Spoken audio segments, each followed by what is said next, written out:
A ideia, meus queridos, é que possamos fazer um bom bate-papo, uma boa conversa com o professor sobre esse tema tão instigante, Deleuze e a música. Eu aproveito para agradecer o amigo pela generosidade. Marcelo, a gente está super contente com a tua presença, contente por você ter topado o desafio, você está aqui essa noite e compartilhar com todos nós um pouco dos modos como você tem usado Deleuze nas suas pesquisas sobre música. Marcelo, por favor, o espaço é teu. Valeu, obrigado. Eu que agradeço o convite. Vocês estão me ouvindo bem? Tudo certo? Com áudio? Beleza. Eu que agradeço. Uma honra enorme estar aqui participando, junto com colegas professores que fizeram as palestras que me antecederam e as que virão também, e falar um pouquinho da minha pesquisa e falar um pouquinho das coisas que eu tenho lido e das aproximações que eu tenho feito dessas leituras de filosofia, da Deleuze e da música, com a educação também, né, com a arte e educação.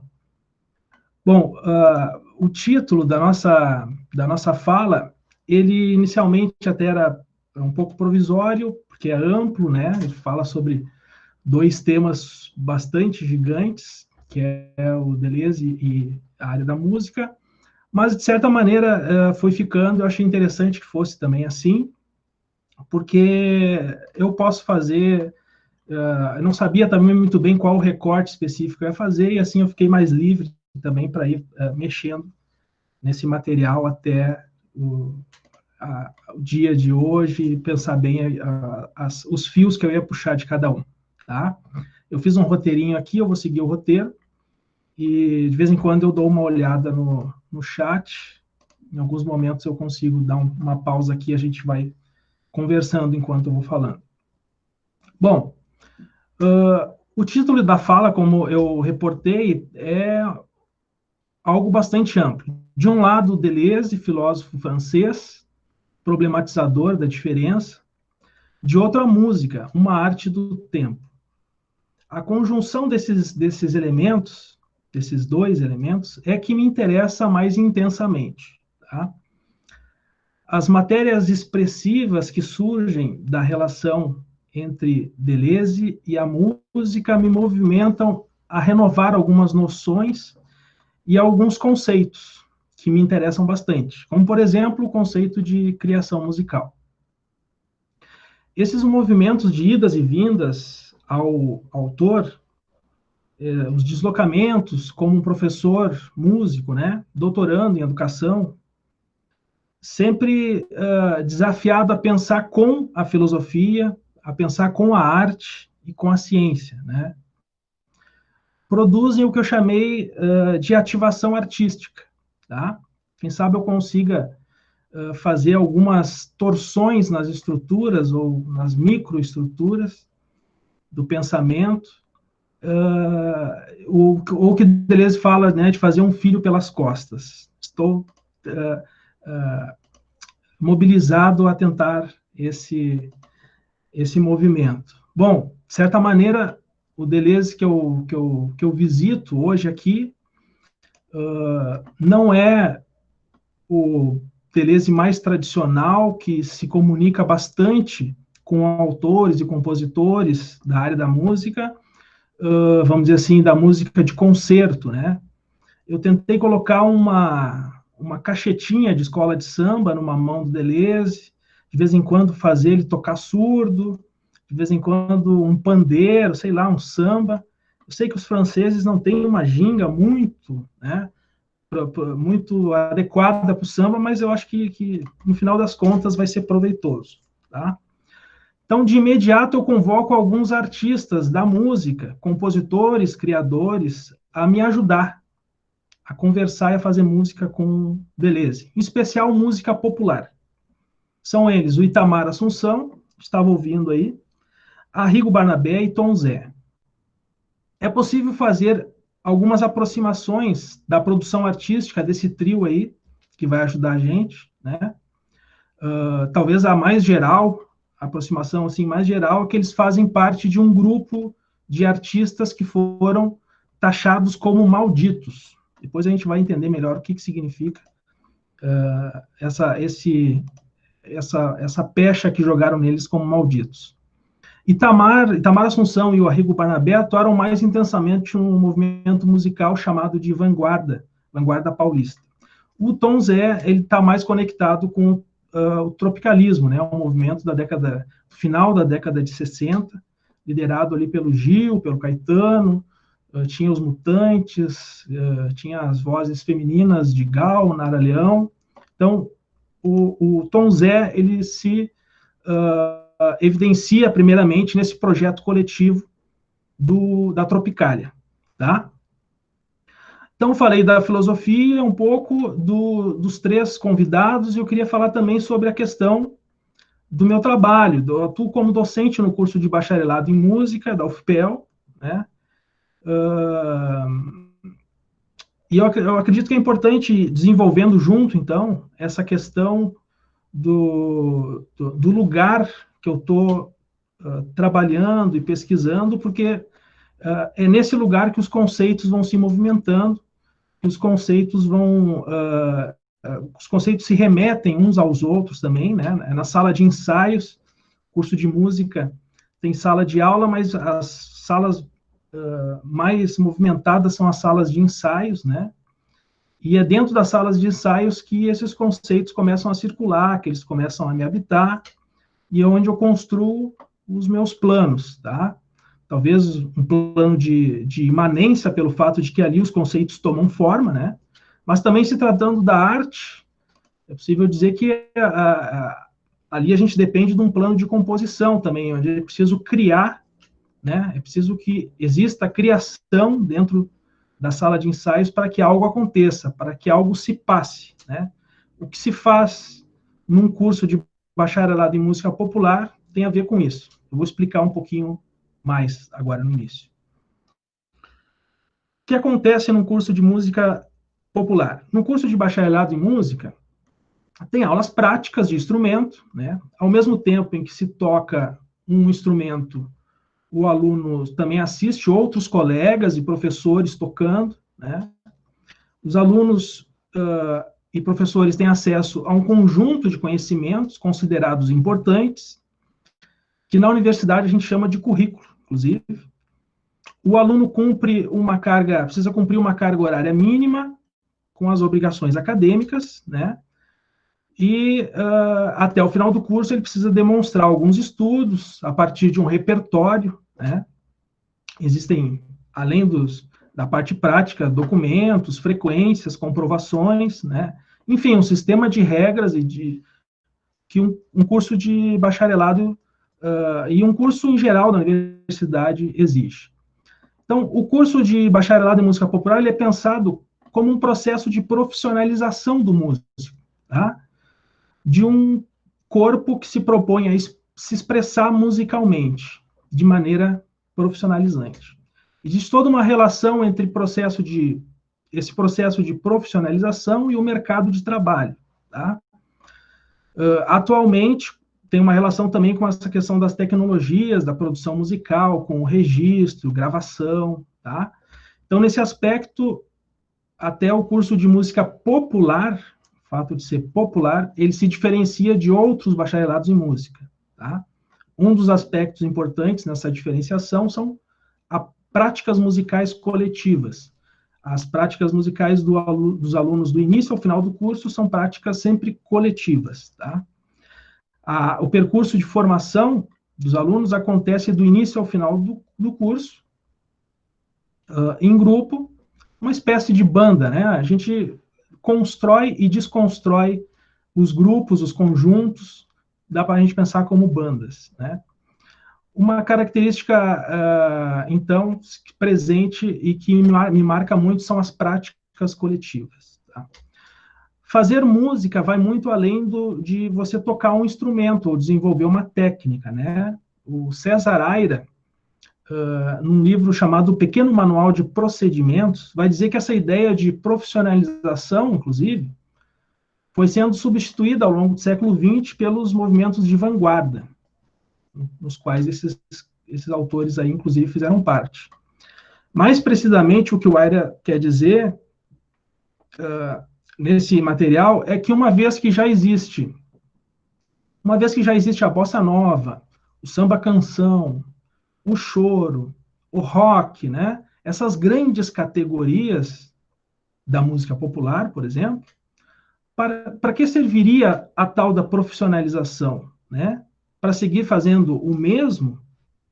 Será possível propor algo que desvie desses modelos, dessas máquinas e das mesas de montagem automatizadas, né? O manual do produtor musical, um manual circula bastante dentro da área, do Henriques, 2008, determina algumas regras gerais para se fazer música popular com pretensões ao mercado. Olha só, no manual do Henriques diz assim, eu selecionei 5 pontos. Primeiro, a modulação, a mudança de tom, se ocorrer, deve ser sempre para cima. Ponto 2. As introduções devem ter, no máximo, 8 compassos. Ponto 3. As rádios sempre cortam os fade-outs. Fade-outs são finais, aquele final da música em que vai baixando o volume. Ponto 4. Se houver um cantor convidado, ele nunca deve começar a música. Ponto 5. Ficar parecido com Beatles é sempre bom. E segue, tá? Bom, nesse sentido, é que eu busco mapear, então, processos de criação. Pensar as potências do ato de criação dentro do curso de bacharelado em música popular, né? Os agenciamentos possíveis de se fazer com os materiais, as relações entre arte e educação, tá? De que maneira a criação é capaz de torcer essas estruturas, de torcer esses regramentos, tá? E pôr esses clichês a variar. Então, explicado o curso, eu vou abrir espaço para o primeiro solo da noite, que é o solo do Tom Zé, então. Nosso convidado.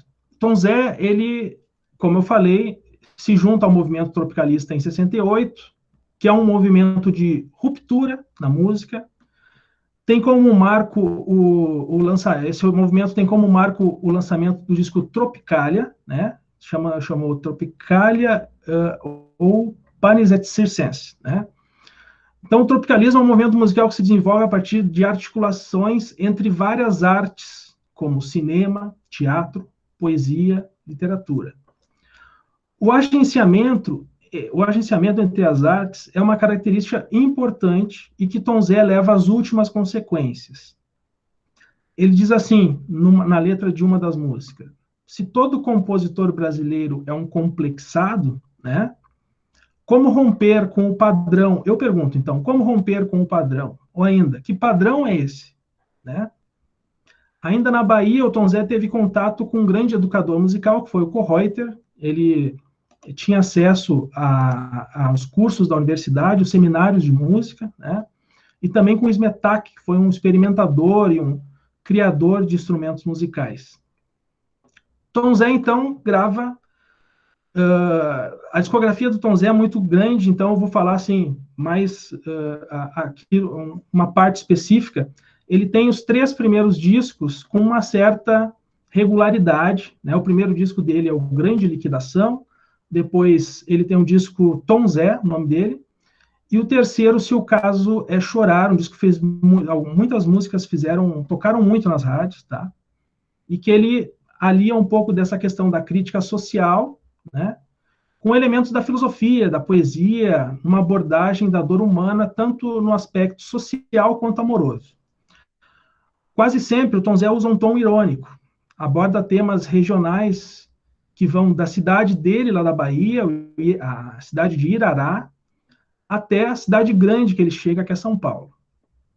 Bom, existe uma marca depois disso na carreira do Tom Zé, que foi o disco Todos os Olhos, de 73, tá? Ele é considerado um disco radical demais. O álbum é muito conhecido, inclusive acredito que muitos de vocês já conhecem essa imagem da capa do álbum. É a imagem o nome do disco chama Todos os Olhos, e a imagem da capa é um ânus com uma bolinha de gude fotografado dentro, né? Essa foi uma ideia do Décio Pignatari, poeta, concretista. Bom, mas não foi pela capa que ele foi mais criticado, e sim pelas canções, né? Que eram canções consideradas de difícil entendimento. Ele fez um trabalho de experimentação muito grande, tá? E o que causou 15 anos de ostracismo. Ele mesmo, né, fala esse termo, e ficou no ostracismo de 73 até 88. Foi quando, em 88, um produtor musical americano, David Byrne, né, no Rio de Janeiro, veio ao Rio de Janeiro. Ele é integrante de uma banda conhecida, que é o Talking Heads. E no Rio de Janeiro, eu não lembro bem o que era o compromisso dele, eu sei que ele arranjou um tempo para sair, entrou num sebo de discos, de LPs do Rio de Janeiro, e chegando no sebo, ele pediu que enchesse lá uma bolsa com discos de samba, tá?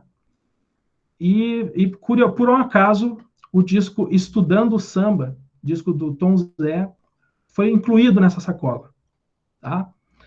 Bom, se pretendemos compreender o enigma de Estudando Samba, nos deparamos inicialmente com a aplicação do termo estudo, curiosamente reproduzido em 2 dos trabalhos que marcaram o reaparecimento de Tom Zé, a partir da década de 90. Além de Estudando Samba, Tom Zé grava em 2005 Estudando o Pagode, e em 2008 Estudando a Bossa. Aparentemente, a ideia de que um autor como Tom Zé, àquela altura considerado problemático, se propusesse a estudar o samba em meados da década de 70, soava como uma pretensão, no mínimo, imprudente, como observa bem o Bernardo Oliveira. Imprudente. O que constituiria esse estudo? Que estudo é esse do samba? Um exercício meramente intelectual de desconstrução dos clichês do samba? O relato de uma pesquisa histórica seria isso, estudando? Um estudo expositivo de cunho pedagógico, nos moldes da catequização popular? Ou ainda um exercício de enfadonha análise semiótica, capaz de enterrar de vez a carreira do Tom Zé? O que samba tem a ver com estudo, já que não se aprende samba na escola? Para o ouvido médio, vamos supor assim, do eixo Rio-São Paulo, a audição de Estudando Samba contrariava qualquer expectativa. Em termos comparativos, não se aparentava com nenhum trabalho artístico disponível até então. Além de fato que o próprio termo estudo não estimulava uma compreensão adequada daquilo que propunha Tom Zé. A noção de estudo desponta em sua obra a partir da confluência do desenvolvimento de ideias e interesses comuns, em partes compartilhados com o núcleo central do tropicalismo, e em paralelo constituindo-se a partir de uma pesquisa própria dele, tá? Ao batizar o seu disco de estudo em 76, Tom Zé consolida a trajetória singular que começa lá no Irará, na Bahia, nos anos 40, e deságua em São Paulo, nos anos 70. Do ponto de vista do artista vinculado ao movimento tropicalista, surgia a vontade de intervir no contexto geral, uma tendência em modificar o ambiente da produção cultural brasileira. Por outro lado, do ponto de vista do artista dissidente, tratava-se de ampliar a radicalização da singularidade inventiva através de uma via de mão dupla, a percepção e denúncia do complexo de épico, crítica do ethos estético da cultura brasileira. E o Tom Zé também propõe um exercício de procuratividade, ou seja, uma procura incessante por meios através dos quais se poderia transfigurar a precariedade e o defeito de fabricação, articulando a crítica ao complexo de épico e intensificando o exercício da procuratividade. Sua pesquisa se consolida de forma definitiva em estudando o samba, cuja gravação, né, foi considerada finalizada em 75. Bom, abro para o Itamar Assunção. O nosso segundo solo da noite é de Itamar Assunção, um pouco menor agora, o solo maior foi o do Tom Zé, né? Mas o Itamar, ele é quase sempre descrito como um artista das ambiguidades, dos paradoxos, da marginalidade.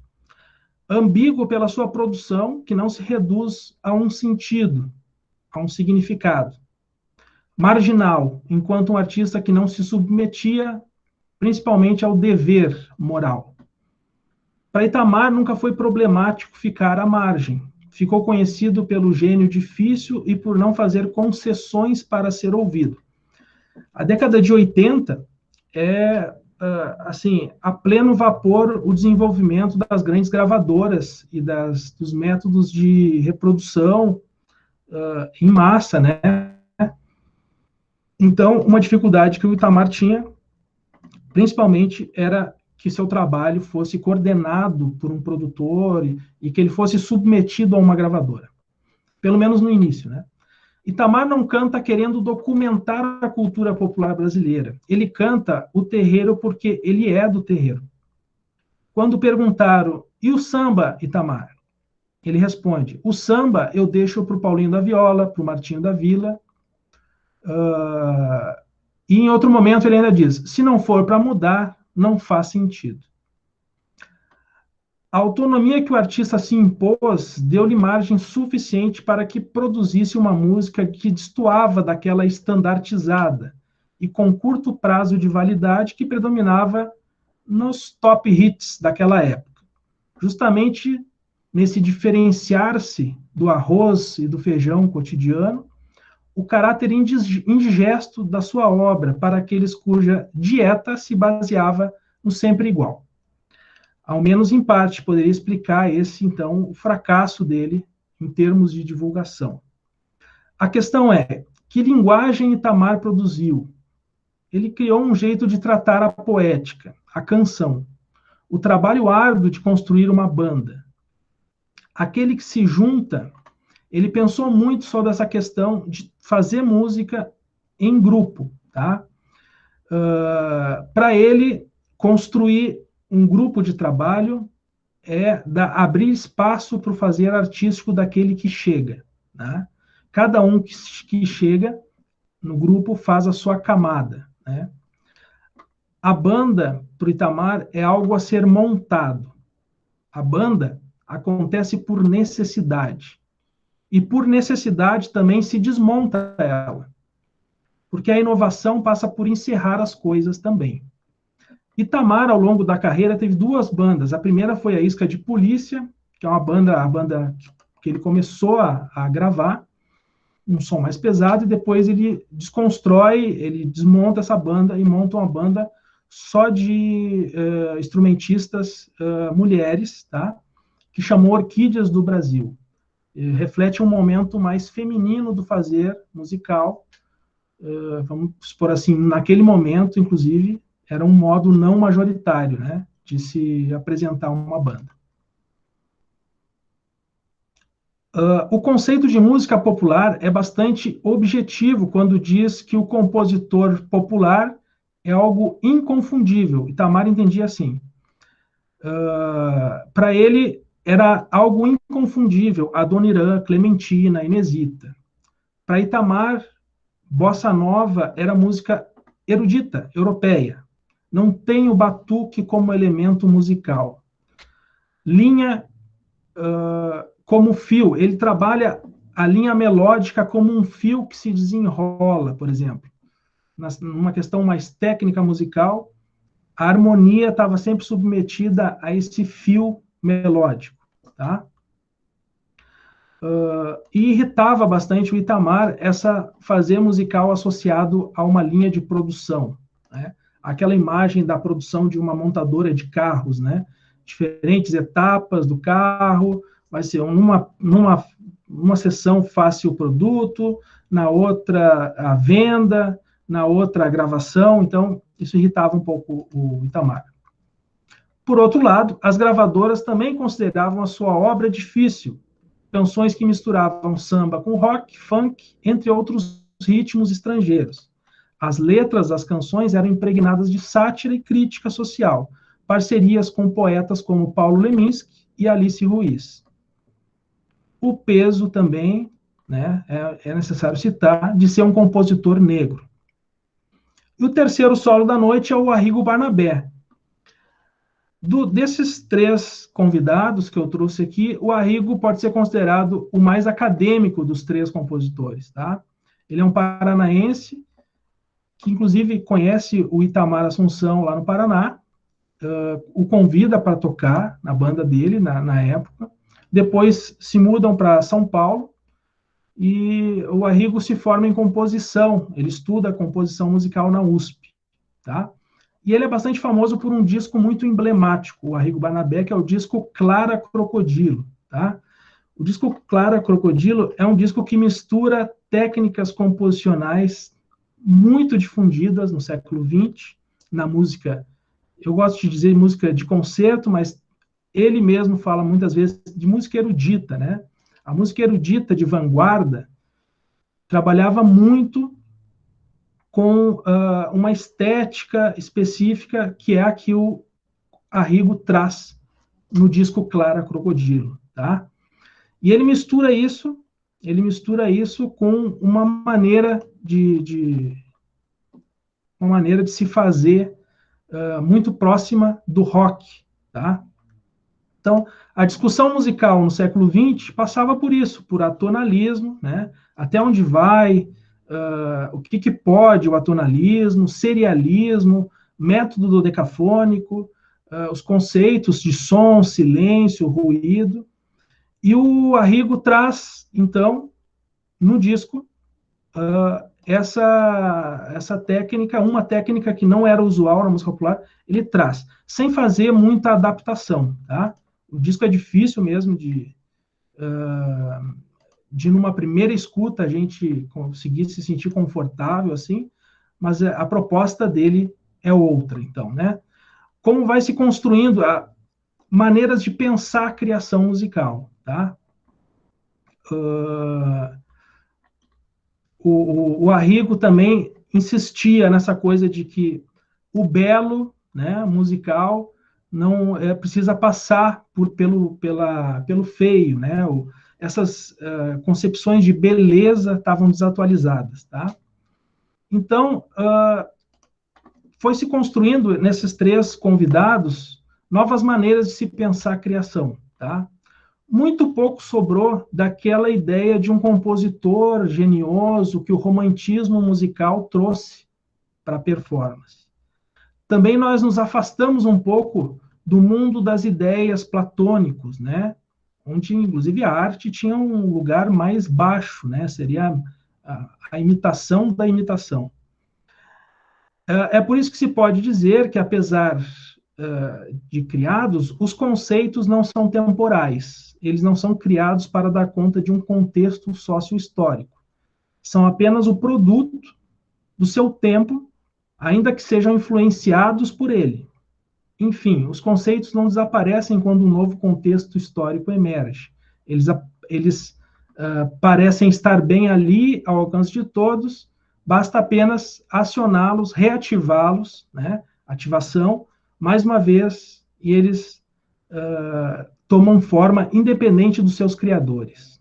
Bom, esses três convidados vêm para dentro da universidade e tentam conversar, então, com os processos de criação dentro de um curso de bacharelado em música popular. Passamos a pensar, então, a criação como torcer o já sabido, né? Criação é uma torção, é um vazamento daquilo que habita o meu corpo e que deseja expressar por meio da música. Crio sempre a partir de algo, crio a partir de arquivos, de materiais que eu organizo. Os materiais estão por aí, no mundo. Ao organizar, eu crio arquivos. Criar também é variar alguns padrões, enquanto potência capaz de variar os padrões artísticos. A gente pode pensar, o que pode então, né? Que mais pode? Que outra gradação nós podemos fazer enquanto proposta de resistência a modelos estéticos, culturais, estruturas de aprendizagem, né? Cria-se por necessidade também, criar enquanto necessidade. Necessidade de dizer, de mostrar, de afetar o outro. Criar é compor matérias de expressão. A vida como vontade criadora, diria Nietzsche, né? A criação é vontade de potência, um corpo que cria a partir da escrita, da leitura, dos sons, dos atravessamentos, dos perceptos e dos afetos. Então, a criação é um conceito implicado com a vida. Cria-se também por agenciamentos. A criação se desenvolve dentro de um processo de inventariar, relacionar materiais, musicais e não musicais, produzir agenciamentos, reunir coisas que me afetam, que me atravessam, né? Compor com coisas heterogêneas, tanto da ordem social quanto maquínica, né? Imaginária. Tem um elemento aí de agenciamento muito forte. Criar também é dar visibilidade, transforma o desconhecido em conhecido, dá visibilidade. O que o bacharelado em música popular inventa? Talvez formas de torcer a tradição, apropriar-se das modalidades, os repertórios são um tipo de modalidades, tentar produzir variações, tornar algo seu, não ao estilo autoral, tá? Mas por campos intensivos, por experimentações. Pensar a criação musical no bacharelado em música popular quer dizer o quê? Perverter os dogmas e torcer as estruturas, abrir mão de certo ordenamento tradicional, natural dos processos educativos. Então, pelo viés da criação, o ensino de música pode privilegiar formas de conhecer, fazendo, e fazer conhecendo, como diria o meu orientador, Eduardo Pacheco. No lugar de entender para criar, eu crio para poder entender. Tá? Arrigo, Itamar e Tom Zé, cada um à sua maneira, criam uma obra que afirma isso, uma obra que afirma a multiplicidade, né? De que forma que eles fazem isso? Combatendo o pensamento histórico, as dualidades, né? Uno versus múltiplo. A criação não se torna um campo binário, do zero ou do um, mas uma proporção, uma tentativa, um alcance. É mais sobre o que funciona, como funciona e se funciona para você, né? No caso específico do Tom Zé, existe um disco de afastamento, no caso, Todos os Olhos, né? Será que isso também não é algo que a gente possa pensar, né? A criação como ponto de afastamento, de esquecimento. Ele fala numa entrevista que tem hora em que o próprio artista, segundo ele, na sua psicologia acampada, ele vai para a sua destruição, né? Ele entra num beco sem saída. Ou ainda, uma espécie de descanção. A canção brasileira tem uma história, um estilo, e o Tom Zé produz uma outra maneira de se fazer. O conceito de liberdade também é importante, né, para o Tom Zé, porque é a capacidade dele de se permitir. Liberdade tem a ver com permitir-se, né? O contrário de liberdade para o Tom Zé seria a moral. Para ele, a moral é uma prisão suja e fria. Então, as questões, em especial, do Tom Zé, que ele se dedica na obra dele, são a questão dos defeitos, o feio, né? Ele se intitula um inventor de canções feias, erradas. Como é possível fazer uma máquina variar se não é pelos defeitos de fabricação, né? Fazendo a máquina errar também. O processo de formação em um curso de bacharelado em música popular é resultado de uma série de ações e procedimentos. Procedimentos que estão por aí, circulando, são ideias que não estão em um sujeito autor, mas estão no mundo, em gestos outros. Tá?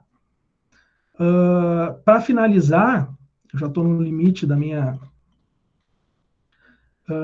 Para finalizar, eu proponho um exercício, então, já que o nosso tema é Deleuze e a música, e infelizmente a gente não tem assim muito material do Deleuze falando sobre algumas bandas. Tem uns registros dele gravando algumas falas num disco de uma banda de rock, mas é muito pouco, né? Eu vou fazer um exercício aqui de ficção, tá? Eu queria, no exercício de ficção, pensar o Deleuze nesse universo de cancioneiro popular, né? Eu acredito que Deleuze, pensando nas bandas e nos grupos, ele, assim como pensou o Antiédipo, ele pensaria uma forma de sair das identidades que uma banda produz. E ele produziria, no meu exercício, antibandas, tá? O que pode a antibanda do Deleuze? Pode desagregar, pode desestabilizar, pode afastar-se das identidades, sem a necessidade de constituir um dentro ou interioridades. Os integrantes da antibanda desconfiam da constituição de interioridades, dogmas, verdades últimas, grandes narrativas, sem grandes vínculos. São bandos, é multidão. Para a antibanda deleuziana, a criação constitui um território. E esse território é formativo. A prática de conjunto da antibanda, ela é experimental, interativa, baseada na manipulação e experimentação de sons. Acredita que a criação seja capaz de tensionar as convenções artísticas. A antibanda não pretende superar nada, tampouco o conceito de banda. Não se trata de ser antagonista, tá? Se assim fosse, o termo mais apropriado seria pós-banda. Porém, a antibanda vive como gregária, a partir dos desejos que circulam dentro das bandas. Habita a própria banda. A antibanda é como um carrapato, o carrapato do Gregor, né? Agregado da máquina de aprender por repetições. Sequer pretende independência, porque ali está e disso se nutre. Se uma das marcas da indústria musical é a repetição do mesmo, já que entrega aquilo que é esperado, né? Cria desejo e entrega mais desejo, para a antibanda não existe um fora, então. Fora do capitalismo, fora da estrutura. O fora só existe na tensão. Ele é sempre precário. Pode perder a tensão a qualquer momento. Como a pele de um tambor. Na antibanda, criar não é exclusividade dos gênios, né? Criar é explorar os meios por trajetos dinâmicos. O ato de criação, vamos retomar aqui a proposição lá do texto Ato de Criação, do Deleuze, né? Está intimamente ligado aos limites das condições impostas pelo real da vida. A antibanda atua por ciclos de tempo, adapta-se aos calendários, às agendas e outras modalidades acadêmicas, por exemplo. A antibanda, antes de qualquer coisa, é um modo de expressar-se artisticamente. É colocar-se à disposição das formas de expressão artísticas que pedem passagem através do corpo. A antibanda tenta escapar dos aparelhos de captura, mas essa fuga é ofensiva, é afirmativa. Foge se organizando em contrapoderes. Foge-se desenvolvendo resistências. Para finalizar, a antibanda vai te fazer pensar sobre as imagens nas quais nos reconhecemos como músicos e quais dessas imagens dogmáticas estamos dispostos a desconstruir. Uma antibanda deleuziana, antes de qualquer coisa, é um modo de expressar-se artisticamente a partir de um coletivo. É colocar-se à disposição das formas de expressão artística que pedem passagem. O que mais me provoca na forma que Deleuze pensa a arte, então, é no sentido de que a arte é autônoma e não se reduz a qualquer teoria estética, tá? Ela é irredutível e experiência primeira em relação às categorias. A força do material é importante. E nos 3 convidados que eu trouxe aqui, a força do material é importante. Então, a música como heterogênese, ou seja, processos de construção coletiva permanente. Eu tenho um vídeo que eu acho que dá para a gente assistir agora.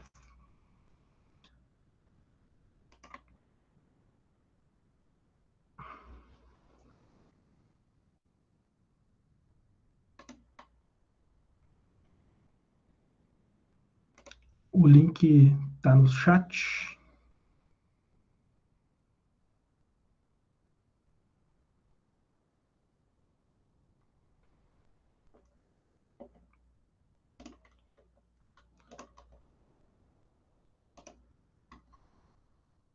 Deixa eu ver aqui.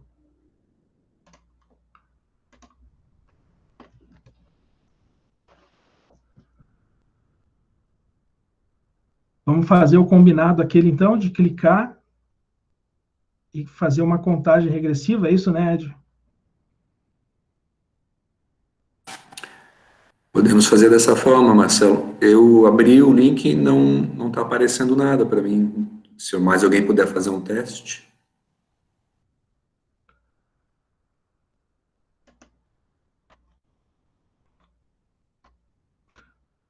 Será? Não está aparecendo para vocês?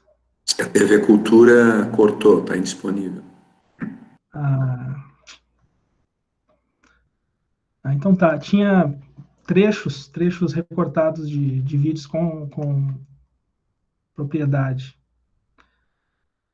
Bom, deixamos para uma próxima para assistir, então. Era uma fala recortada do Arrigo com o Tom Zé. A Cíntia teve uma solução de botar no Drive, se tu tiver o arquivo no teu computador, alguém do grupo pode ir subindo para o Drive, enquanto a gente conversa um pouquinho, e depois a gente assiste. Pode ser. Eu acho que ele é meio grande, sei lá. 425 megas. Será que vai por e-mail, não? Posso tentar aqui. Quem que poderia receber e fazer para a gente aí? O Ellison tá por aí? Coloca teu e-mail aqui no chat, Ellison, por favor.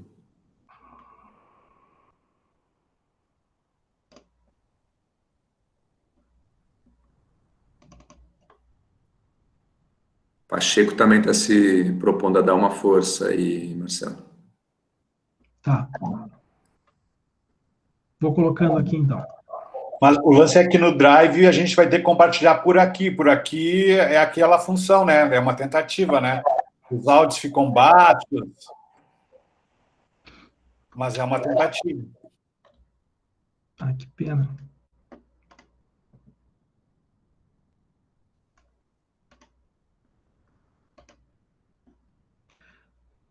Tá, eu estou subindo no meu Drive.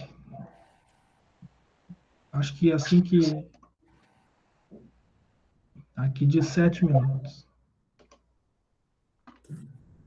Vamos batendo um papo, então, a hora que subir, aí tu tenta colocar. Queria super te agradecer, maravilhosa exposição, cara, curti muito, super leve, super tranquila, e tu foi agenciando um conceito dali, outro daqui, no final, uau, baita de uma exposição super potente.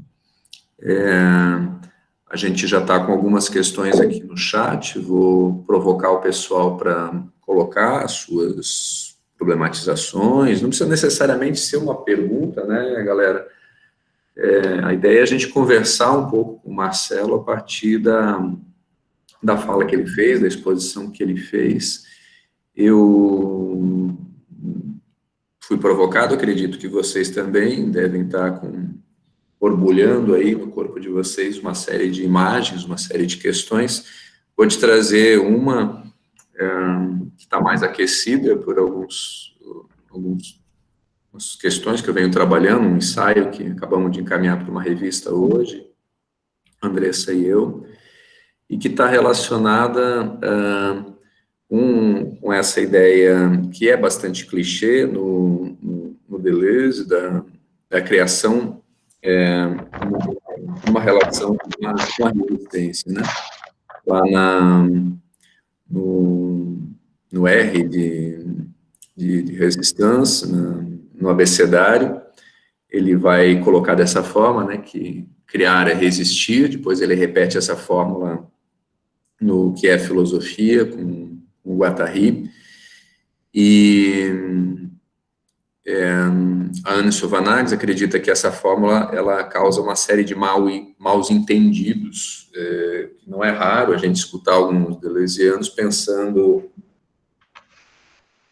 numa relação quase que de oposição a uma norma, ou a um constituído, ou uma espécie de uma apologia à marginalidade pela marginalidade, né? O marginal como marginal, e a gente acaba sempre numa espécie de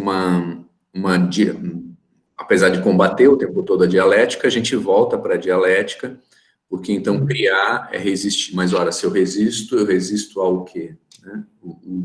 O jogo da resistência, de novo, me coloca numa posição de oposição. Eu estou sempre resistindo a. Então, eu teria que primeiro ter constituído uma lei, e a essa lei eu me oponho. Talvez essa seja uma grande confusão que é pensada lá com Antiédipo.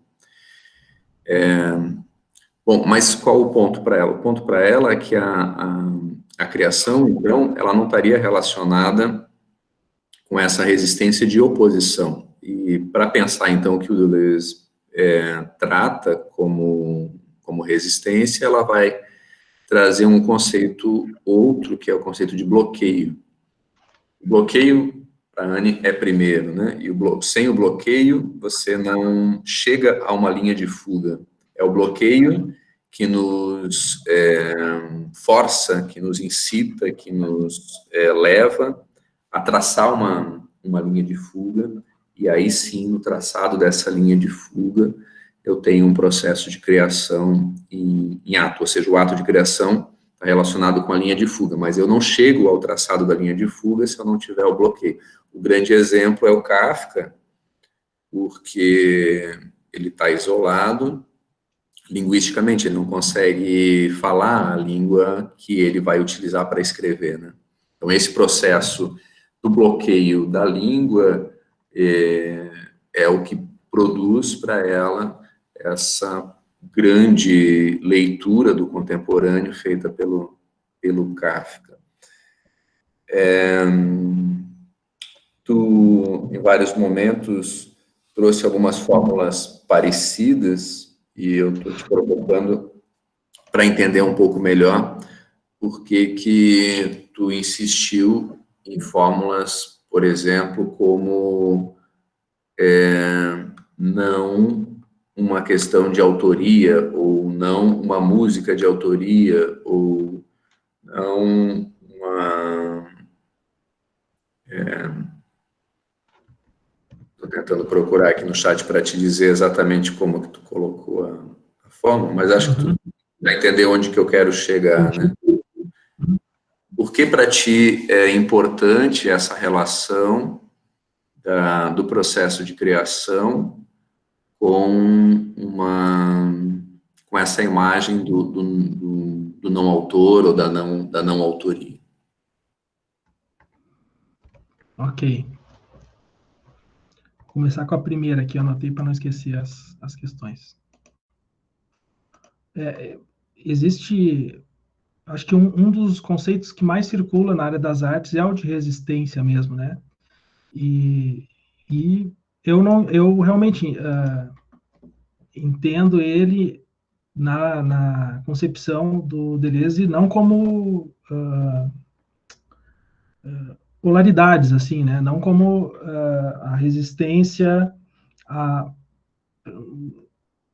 resistência para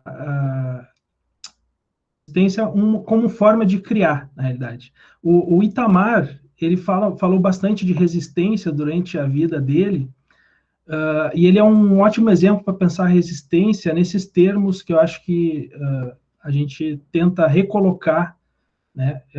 Embora o conceito está bastante impregnado dessa leitura, vamos dizer assim, hegeliana, né? A resistência para o Itamar era a realização de alguma coisa. Ele era, antes de tudo, um realizador, né? Com as suas criações. Então, não era por oposição. A resistência não por oposição, mas sim como forma de criar, de produzir, de colocar em funcionamento alguma coisa, né? E elas são fundamentais, os bloqueios são fundamentais. Na fala do vídeo que está subindo, o Tom Zé faz uma relação com isso na questão da liberdade, né?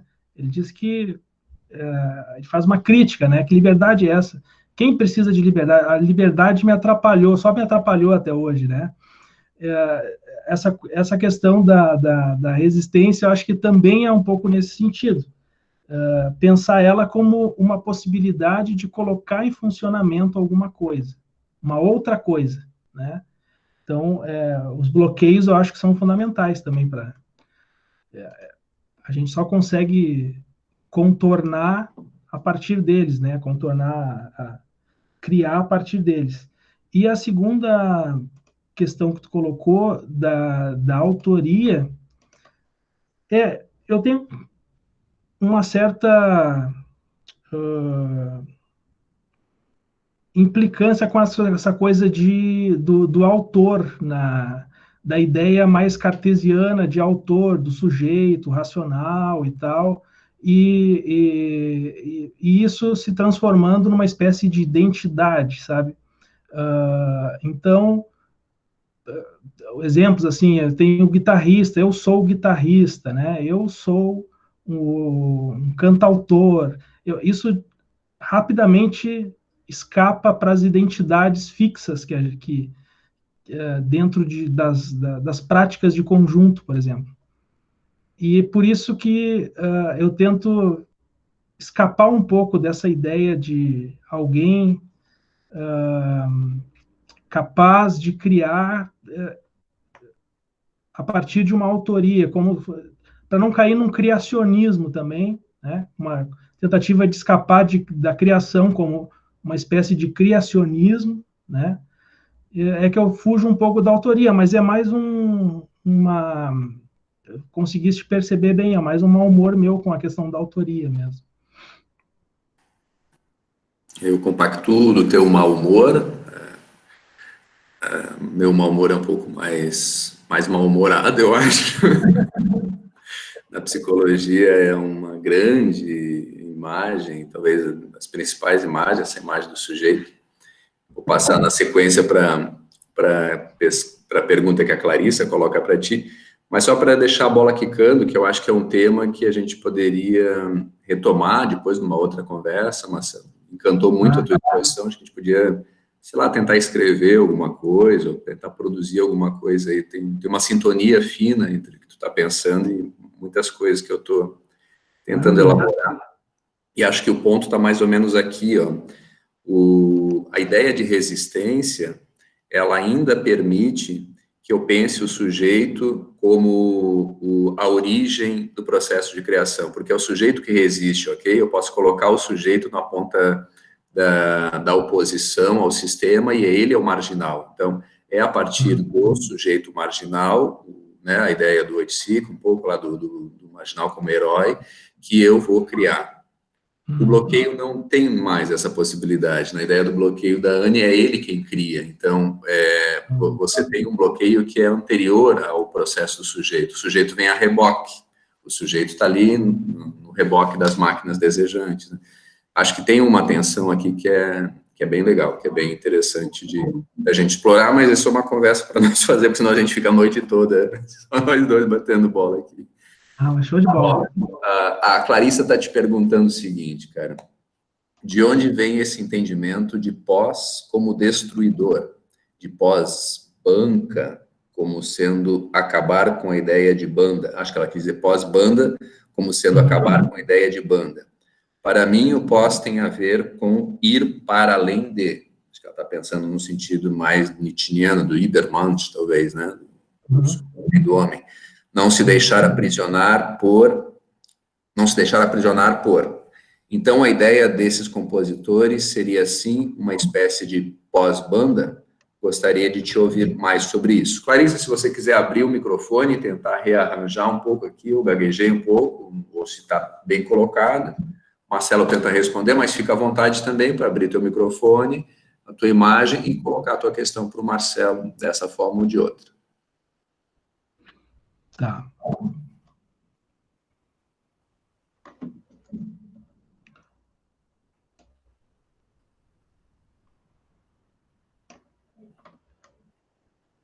Bom, acho que pelo silêncio, pode começar.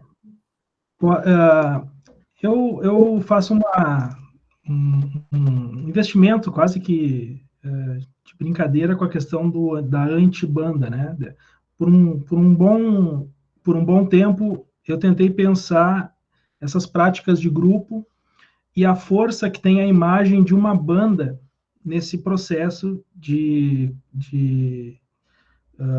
ensino da universidade, por exemplo. Quando você junta pessoas para fazer música, se impõe muito forte a ideia de todas essas imagens que a gente vem construindo de uma banda, né? Falando assim do século XX, dos Beatles, rock americano, também tem a questão da música brasileira e tal. E tinha um elemento aí que eu queria colocar, então, a mais, que seria a ideia de uma antibanda, mas não, de novo, né, não como oposição, tá? Não como oposição. E sim como alguma coisa que se desenvolve a partir e junto com as práticas coletivas, né? E aí eu coloco ali que a ideia não é superar, então, não se trata de pensar as práticas, a impossibilidade de fazer música junto, né, de criar alguma coisa junto. Pelo contrário, a ideia é fazer de um coletivo, mas um coletivo mais fluido, menos fixado nessas imagens, vamos chamar assim, imagens dogmáticas, né? Então, eu coloquei como se fosse para superar alguma coisa, o pós, talvez, como alguma coisa que vai adiante, né? A ideia do pós seria, eu pensei se fosse alguma coisa que eu tentasse superar a ideia de um coletivo, de uma banda. E o antibanda me pareceu mais adequado nesse sentido. Foi isso que eu falei mais ou menos no artigo ali, no meu texto.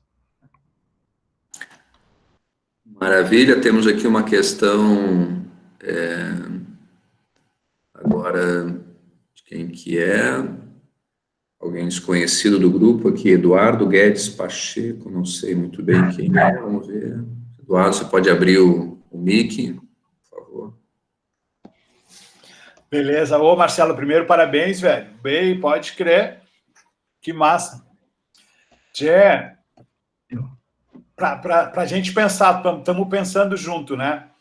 Que é a música como resistência ou como bloqueio.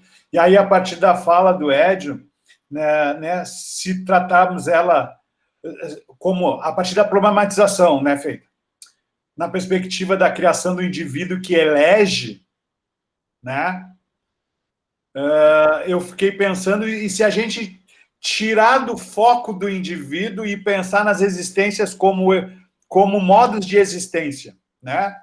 Como, por exemplo, os terreiros dentro os terreiros de candomblé, né, das religiões afrocentradas, que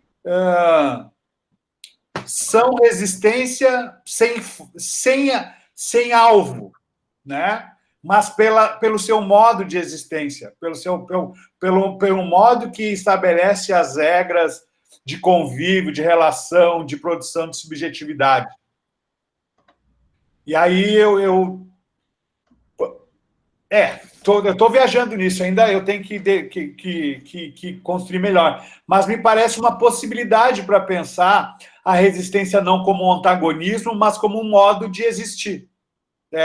Para a gente pensar. E a outra pilha que eu quero botar, rapidinho, já é que o rock and roll, quando ficou branco, ele levantou a bandeira do liberalismo. Quando o rock and roll fica branco, o rock and roll é paz e amor, bicho grilagem, cada um faz o que quer da sua vida, machismo pra caramba, porque os caras querem comer todas as minas, e aí o rock and roll veste uma roupa de progressividade, mas é uma das bandeiras da perspectiva liberal, individualista, machista, da cultura pop, que a gente esquece disso. Porque a gente põe o rock and roll, cabeludo, o cara lá, a perspectiva de rebeldia liberal, egoísta e individualista, principalmente a partir do embranquecimento do rock and roll nos Estados Unidos. Massa. Bom, comentário de orientador não é comentário, é sugestão de alterar, né? Valeu, Edu, eu concordo plenamente. Eu acho que ainda, quando a gente trabalha nessas categorias, por isso que me encanta muito trabalhar com essas leituras eu fiz questão de trazer os três aqui, Tom Zé, o Itamar e o Arrigo, por essa questão das categorias, que é muito forte também na área da música, né? A gente criar essas categorias e esses três compositores são caras que fazem um tipo de arte que tem a dificuldade de se encaixar nessas categorias, que a gente mesmo criou, né? Então, é só estendendo o comentário, na realidade. Por exemplo, que prateleira, um problema muito grande do Itamar era que prateleira se coloca a música dele, né? Em qual estante? Não tem estante, né? E isso é maravilhoso para a gente pensar, né? A forma como a gente está fazendo e está criando, e isso é muito rico também dentro da universidade.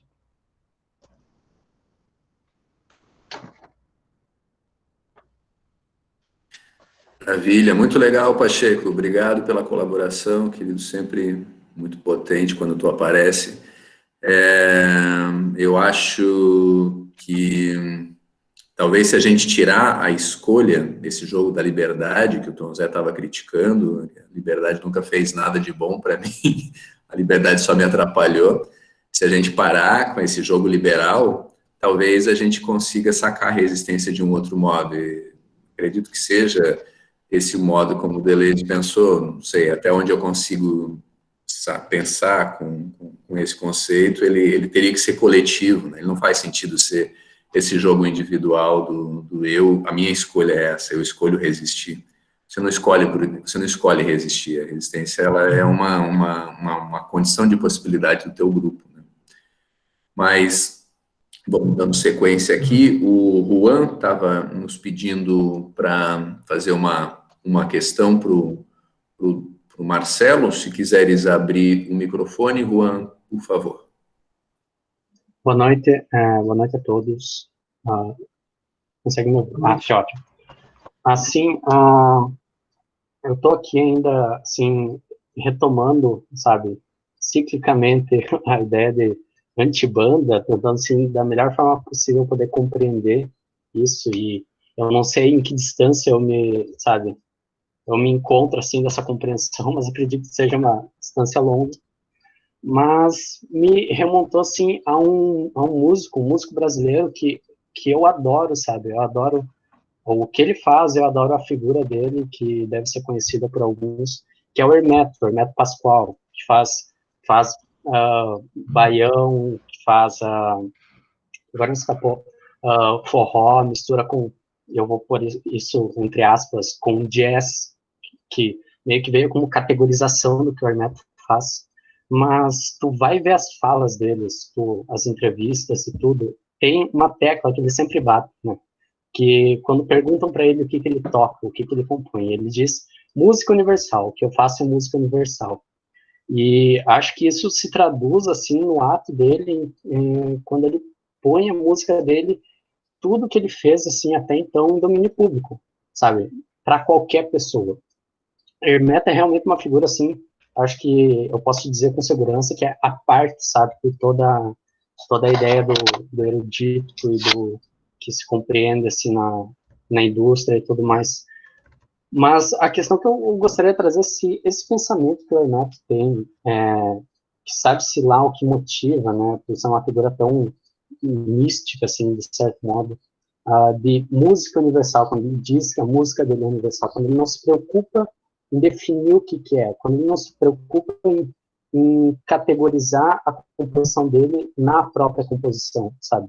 Quando tu vê que ele não tem, assim o Hermeto, ele não se importa com o que ele vai fazer, ele faz. Tu vê nos momentos, assim, quando ele improvisa, ou coisa do tipo, aos recursos que ele toma. Recentemente eu vi uma entrevista, não faz um tempo, dele com o Nelson Faria, assim, que foi uma entrevista fantástica, e tem uma hora que ele usa uma canequinha, sabe, cheia d'água para improvisar ali. E, assim, é uma coisa muito... É algo, assim, que diferente da música em geral, tu não sabe o que esperar. Tu não sabe o que esperar do Hermeto, e não no sentido de, tipo, técnicas e desconstruções e coisas, mas tu não sabe o que esperar daquilo que surge dele. E aí a questão é, assim, em conclusão, então, se a música universal, o conceito que ele traz, não a música que ele faz, mas o conceito que ele traz de música universal e a convicção que ele tem sobre essa forma de pensar que ele possui sobre a própria música, seria uma maneira de pensar, não a antibanda, mas algum doante que existe como categoria, assim, categoria até engraçado dizer categoria da antibanda, mas como identidade da antibanda, assim, seria possível pensar de alguma forma. Valeu pelo comentário aí. O Hermeto é muito legal, muito legal. É um cara que investe muito pesado na experimentação, né? Intensidade pura o trabalho que ele faz. O Hermeto tem outros exemplos, claro, pegando a parte da música instrumental, né? O Gilberto Gismonti também, o grupo Acti, também, de Minas Gerais, mas eu acho que só pelo fato de, como tu falou, que quando você não tem o que esperar, né, você é uma música que dali pode vir qualquer coisa. De certa maneira, a gente está falando de uma forma de fazer que provoca o pensamento da gente, né? Faz a gente ter que entender, ouvir, abrir a escuta, por exemplo, né? Então, eu acho que o Hermeto é um ótimo exemplo de um artista que investe pesado na experimentação, que eu coloco como uma característica, então, desse... Não se trata... Eu não queria colocar a ideia de antibanda como uma categoria, né, para entender o que está dentro ou o que está fora.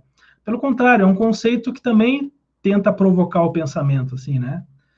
Então, acho que tem dá para fazer esse link. Não sei se o termo que se usa muito comumente da música do Hermeto é música universal. Eu não sei se seria a melhor expressão para falar da música dele, né? Mas concordo, é experimentação, assim como a música do Egberto Gismonti, do grupo Acti também.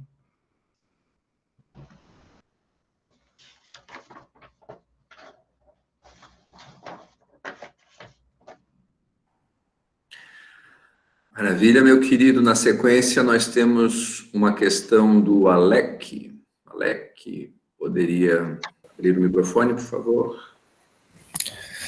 Boa noite. No começo, o Marcelo falou sobre música como arte do tempo, e aí tipo, eu fiquei pensando assim, não tinha escutado essa expressão ainda, e se tu quiser falar um pouco sobre, que eu não sei se tipo, tu quer dizer com o tempo, assim, do ritmo, o tempo, tipo, depende, sei lá, se a música foi lá em, tipo, 1950, mas até hoje ela ainda é escutada, por exemplo, não sei o que tu quis dizer. E se tu puder dar também algumas sugestões de leitura para a música e a filosofia da diferença. Obrigado.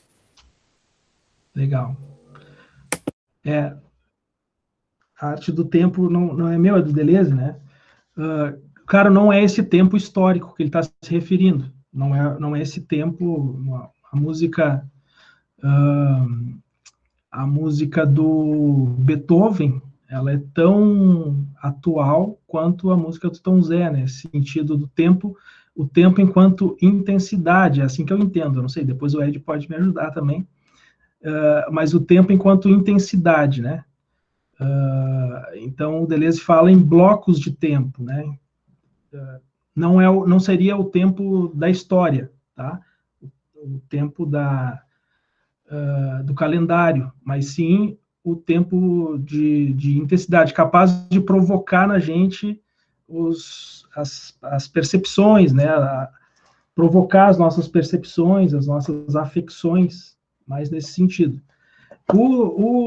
Os textos que eu acho que são muito importantes e são mais acessíveis, assim, falando de mim mesmo, é o artigo dele,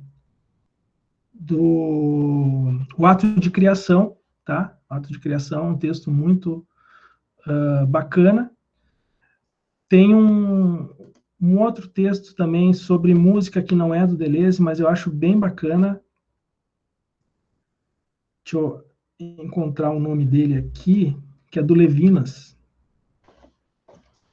Acho que eu até tenho aqui.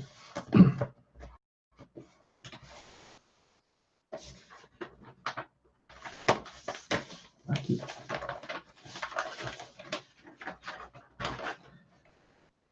Que é o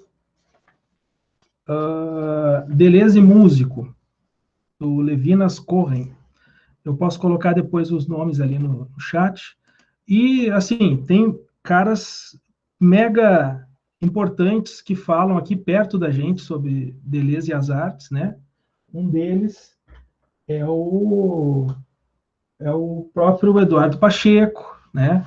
Tem o seu Edio Ranieri também, que tem coisas relacionando à arte, e o Silvio Ferraz, que é uma referência importante, Silvio Ferraz, para pensar o Deleuze nessa relação com a música. Aí são livros, né? São textos mais longos, mas esse artigo que ele faz sobre o ato de criação, o livro Conversações também, que é um livro bem interessante. Ali.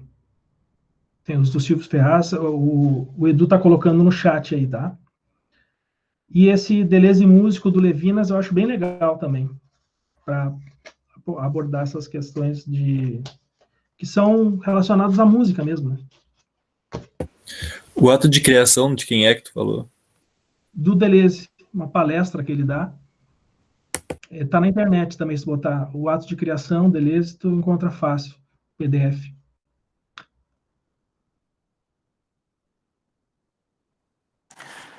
O ato de criação a gente tem publicado no Dois Regimes de Loucos, aqui no Brasil, que saiu agora, recente. É um baita texto. Sobre os tempos que o Marcelo me provocava, há 2 tempos em Deleuze, né? Ele vai falar do Cronos, desse Deus Cronos, que é o tempo cronológico, o tempo que a gente mais pensa na forma historiográfica, ou quando a gente costuma se referir ao tempo, a gente tem essa dimensão, né, de uma horizontalidade, um horizonte cronológico, vai do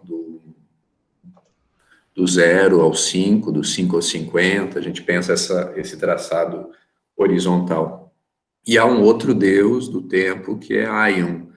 Aion seria vertical. Então, é isso que o Marcelo estava pensando com a ideia de intensidade, é um tempo de uma verticalidade, ele não vai de 0 a 100, ele é agora, ele é no instante, ele é um bloco de sensação. Mais ou menos por aí a brincadeira. Né? A Renata também estava querendo colocar uma questão. Renata, tá por aí, se quiseres abrir o microfone. A professora Edu já me jogou uma questão importante no chat, então eu vou tentar reformular minha pergunta. Mas quando o Marcelo traz essa coisa de antibanda, me veio 2 imagens na cabeça, né? Uma que é das jam sessions, que é aquelas pessoas que se juntam para improvisar, tu não tem um ensaio antes, então tu chega e faz a música, mas aí o Pacheco me disse que tem uma ordem e tal, então vou reformular.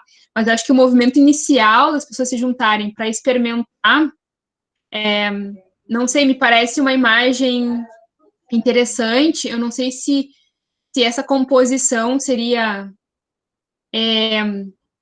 algo como o ápice, assim, de uma produção coletiva que parte, né, da experimentação, mesmo que depois tenha um ritmo, aquilo seja capturado por alguma categoria, como jazz ou soul, enfim. E eu fiquei pensando agora uma outra provocação, se a gente conseguisse articular com Agamben, quando ele faz o elogio da profanação, assim. A gente vê muita gente que usa instrumentos de forma não convencional, sabe? É como se, violão tem um sagrado que precisa ser usado assim, assim, assim. Quando alguém inverte isso, esses dias eu vi uma música de um cara fazendo solo com um violino, assim, foi um negócio lindo. Então, é mais uma coisa que eu tô tentando articular, assim, né, essa profanação da música também, como que a gente talvez poderia pensar uma articulação com Deleuze. Uhum. Eu acho que o jazz também é um exemplo interessante. Essa coisa da improvisação, né? De você ter um repertório base e dali você parte para outros lugares não pré-estabelecidos, né? O jazz faz muito isso principalmente o jazz instrumental, assim, né? Mas também essa questão da experimentação é interessante a gente pensar que ela não se dá só por um lado, vamos dizer assim, de desenvolvimento técnico, instrumental, né? Porque, por exemplo, voltando no Itamar, as músicas do Itamar são bastante trabalhadas enquanto experimentação, e são músicas de 2, 3 acordes, por exemplo, né? Só para comparar, assim, né, o jazz, que é uma coisa bastante avançada instrumentalmente, com elementos mais simples. Então, não tem muito... não é condicionado a um desenvolvimento técnico que me leva a experimentar, só adicionando isso. Na realidade, não foi isso que tu falou, mas o jazz me leva a pensar um pouco isso, né? Porque é um gênero, assim, que investe bastante no desenvolvimento técnico e instrumental. E eu adoro jazz também. E a questão da profanação, sim, exatamente. Profanação, muito. Por exemplo, algumas bandas da música brasileira. Hoje é natural a gente ver bandas em que os instrumentistas se revezam entre os instrumentos, tá? Isso, na maneira mais tradicional de se pensar a prática musical, é um tipo de profanação. Por exemplo, eu toco uma música como baterista e na outra como guitarrista. Eu canto uma música e depois vou para a bateria, tá? Isso também é uma maneira de profanar a concepção mais tradicional, assim, né, da prática musical.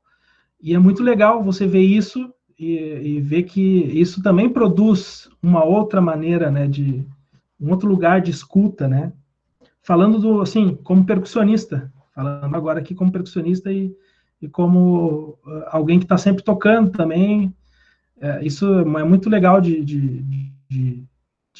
ver e de propor também, né, essa circularidade. Tem a ver com profanar. E, claro, fazer usos não pré-concebidos dos instrumentos, né? Isso foi bastante explorado no século XX. Obrigado pela pergunta, Renato. Estamos nos aproximando do final da nosso encontro de hoje, Marcelo. A Luíse tem uma questão para ti, e aí na sequência a gente pode ir fazendo os nossos fechamentos. Oi, tudo bem? Me escutam? Oi. Sim. Oi, Marcelo. Toda essa tua fala me deixou com muita coisa para pensar, assim. Eu tenho refletido muito sobre o feminino, sobre a visão e a representação do feminino refletido na música. A quem serve essas representações acerca do feminino, se elas influenciam a visão coletiva ou se elas são influenciadas pelos pensamentos, por exemplo. Tu falou muito sobre esses artistas que eles fugiram desse tal padrão, que eles criaram diferente, acharam outras formas. E eu queria te provocar até para me ajudar a pensar um pouco mais sobre como são agenciados esses padrões, se é pela questão de mercado, de aceitação das músicas, pelas pessoas, os consumidores, digamos assim, pela própria comunidade musical. Chegou a comentar que o Itamar, por exemplo, ele não admitia criar, submetido a esses padrões, as gravadoras, por exemplo, ao mercado, essas forças que te obrigam a criar de determinado jeito. Sim. O Itamar, ele teve uma banda só de mulheres. Na realidade, mesmo na primeira formação, sempre tinha cantoras junto no palco, né? Sempre tinha esse espaço para o feminino. Mas ele numa necessidade ele fala numa das entrevistas daquele programa da cultura que tem um ensaio, acho que é, ele estava buscando uma outra postura. Olha, ele fala em postura, né? Então, uma outra postura do fazer musical, e ele achava que era possível isso se ele fizesse uma banda de mulheres. Ele via um feminino como uma força para essa outra postura. E não sei, não, é uma questão que eu investi muito, mas eu acho interessante, assim, eu também gostaria de entender mais, né? Infelizmente, a gente tem muito pouca coisa do Itamar. O que tem, assim, é nos repositórios de teses e dissertações, alguém escreveu alguma coisa. Tem uma biografia póstuma, vamos dizer assim, dele, publicada pela Petrobras. Eu consegui meio com um sebo, assim, mas realmente é uma... Na década de 80, quando ele propôs a banda, né, e depois muitas, se não, para não dizer toda a banda, tem carreira independente depois, carreira própria como instrumentista também. Não foi assim, não foi um lance, uma jogada de marketing dele, né? Porque ele fez uma pesquisa de quem é que estava tocando, e teve audições e tal, né? Depois a Lan Lan, que era a percussionista dele, é a percussionista que aparece nos discos da Cássia Eller. A gente vê essa galera circulando depois na música brasileira, então não dá para dizer que foi um jogo de marketing, assim, ele fala, é uma postura que eu queria e fiz uma banda de meninas para conseguir isso. Maravilhoso, meu querido. Tens aí uns minutos para um breve encerramento, e aí a gente vai para o boteco. Bom, eu agradeço de novo. É um exercício de aprendizado que eu estou fazendo aqui, porque ao mesmo tempo que eu estou falando, eu estou me ouvindo e sendo também, conversando com vocês e recebendo altas dicas aí com as perguntas e com as sugestões. Obrigado pelo convite, que a gente possa ter outros encontros. Maravilha. Então, estamos encerrando e neste momento do encerramento sempre vem aquele constrangimento do puxa vida, se a gente estivesse no presencial, esse era o momento agora mais incrível, era o nosso intensivo, o nosso bloco de sensação, de ir lá tocar o violão no boteco, tomar uma junto, dar uma risada. Nesse bloqueio nós tivemos um processo de criação aqui, e a equipe Lapso criou a Taverna do Lapso. Então, nós temos um bar agora, estreamos ele na semana passada, e hoje já podemos convidar a todos que quiserem beber alguma coisa com a gente, agora um outro tom, um tom mais afetivo, continuar um pouco a conversa com o Marcelo, bebendo alguma coisa. Então, a gente vai colocar para vocês o endereço da sala aqui, quem quiser estar conosco nesse nosso boteco, nosso taverna do Lapso, está muito bem convidado, será muito bem-vindo. Agradeço a presença de todas, de todos, e na semana que vem teremos o professor Luciano Bedin, que vai nos falar sobre cartografia, Deleuze e a cartografia. Estão todas convidadas, todos convidados para a nossa fala da semana que vem. Um beijo para quem vai beber, nos vemos lá no boteco. Até mais. Falou, gente.